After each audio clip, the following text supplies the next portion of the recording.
আমরা অনেকেই ভাবি বড় গরু বা দামি পশু কুরবানি করলেই মহান আল্লাহ তাআলা সবচেয়ে বেশি খুশি হন। কিন্তু কুরবানির পশু বড় না ছোট এটাই মূল বিষয় নয়। মূল বিষয় হচ্ছে আপনার নিয়ত, আপনার তাকওয়া এবং মহান আল্লাহ তাআলার প্রতি আপনার ভালোবাসা।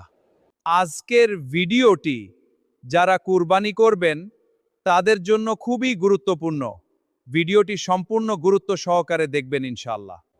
কোন 5টি বিষয়ের দিকে লক্ষ্য রাখলে মহান আল্লাহ তাআলা খুশি হন এবং আপনার কুরবানি কবুল হয়, তা আজ খুব সংক্ষিপ্ত আলোচনা করব ইনশাআল্লাহ। 1 নম্বর বিষয়, নিয়ত ঠিক রাখা। শুধু মহান আল্লাহ তাআলার সন্তুষ্টির জন্য কুরবানি করতে হবে। 2 নম্বর বিষয়, হালাল অর্থে কুরবানি করা। সুদ, ঘুষ বা হারাম টাকার কুরবানি থেকে বিরত থাকতে হবে। 3 নম্বর বিষয়, সুন্নাহ অনুযায়ী কুরবানি করা।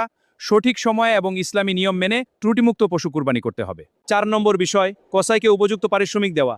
কসাইকে মাংস বা